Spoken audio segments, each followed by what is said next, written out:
بھارتی فورسز کے مظالم کشمیریوں کی جدوجہد نہیں دبا سکتے۔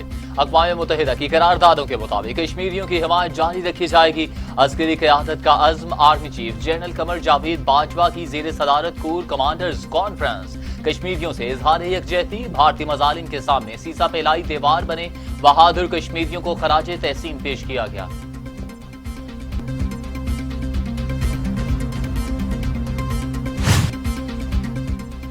جیسے روم ایک دن میں نہیں بنا ویسے ہی کراچی کو آہستہ آہستہ بنا رہے ہیں۔ مسلسل 13 برس سے سندھ میں برسر اقتدار پیپلز پارٹی کے چیئرمین بلاول بھٹو زرداری نے نیا نقطہ نظر پیش کر دیا۔ ایم کیو ایم کو بھی سلیکٹڈ کہہ دیا۔ کہا ایم کیو ایم اپنی مجبوریوں کی بجائے عوام کی مجبوریوں کا سوچے۔ ہمیں پورا شیئر مل جائے تو کراچی کی قسمت بدل دیں گے۔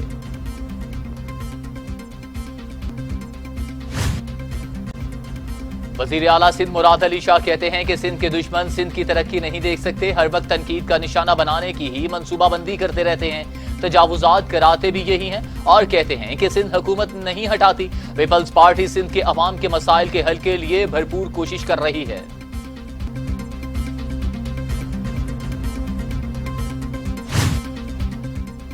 مریم نواز کہتی ہیں الحمدللہ ایون فیلڈ اپارٹمنٹ کیس کی اصلیت بھی سامنے آ گئی۔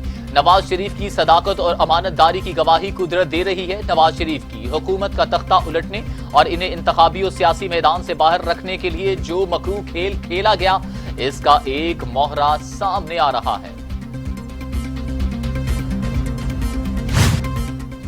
پی ڈی ایم کو الیکشن کمیشن کے سامنے احتجاج کی اجازت۔ وزیر اعظم عمران خان کہتے ہیں جس کسی کو احتجاج کا شوق ہے تو پورا کر لے، قانون ہاتھ میں لینے کی اجازت نہیں ہوگی۔ وزیر اعظم سے وزیر داخلہ شیخ رشید کی ملاقات، سیاسی امور پر گفتگو۔ وزیر داخلہ نے سانحہ مچ اور جاری مظاہرے پر رپورٹ پیش کی۔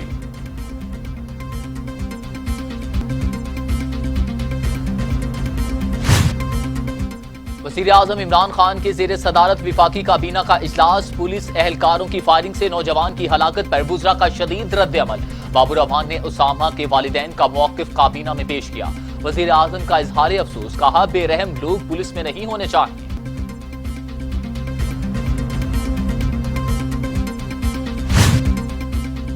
کورونا 24 گھنٹوں میں مزید 59 انسانی زندگیاں نگل گیا۔ اموات کی تعداد 10,409 ہو گئی۔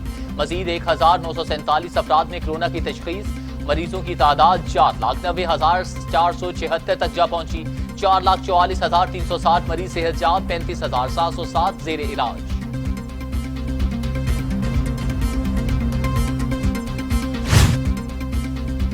دنیا بھر میں کورونا سے 18,64,000 ہلاکتیں۔ مریضوں کی تعداد 8,63,00,000 تک جا پہنچی۔ امریکہ میں 3,62,000، برازیل میں 1,96,600، بھارت میں 1,50,000، میکسیکو میں 1,28,000، روس میں 59,500، فرانس میں 65,415 اور سعودی عرب میں 6,265 اموات۔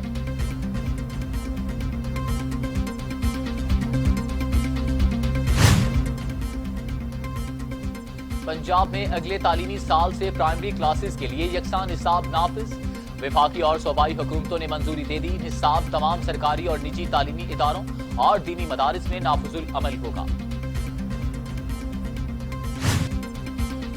خیبر پختونخوا حکومت کا بنوں میں جلسہ کی اجازت دینے سے انکار۔ کامران بنگش کہتے ہیں میدان جلسوں کے لیے نہیں، جلسہ ہوا تو کارروائی ہوگی، اپوزیشن کو سیاسی شہید نہیں بننے دیں گے۔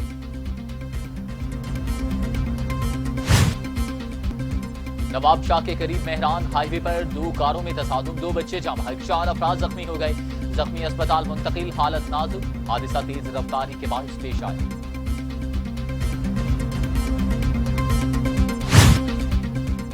موسم سرما کی بارش نے پنجاب کو بھگو دیا۔ وقفے وقفے سے بارش، کہیں بوندا باندی تو کہیں موسلادھار بارش۔ کئی علاقوں میں ژالہ باری، پہاڑوں پر برف باری سے میدانی علاقے یکبستہ ہواؤں کی لپیٹ میں آ گئے۔ اگلے 24 گھنٹوں میں بھی بارش کی پیشگوئی۔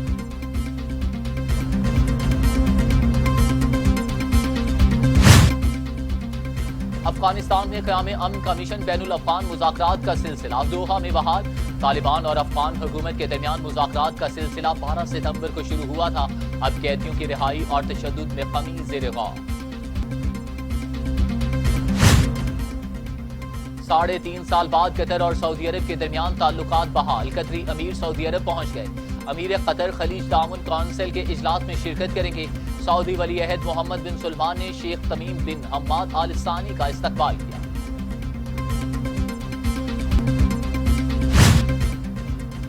اور امریکہ کا ایران کے یورینیم افزودگی کے اعلان پر سخت رد عمل۔ محکمہ خارجہ کی ترجمان کے مطابق ایران کی کوشش ہمیشہ ناکام رہے گی۔ پورے اعتماد ہیں کہ بین الاقوامی جوہری توانائی ایجنسی کسی بھی نئی ایٹمی سرگرمیوں کی نگرانی اور رپورٹ کرے گی۔ ایران نے سینکڑوں ڈرون طیاروں کے ساتھ جنگی مشقوں کا اعلان کر دیا۔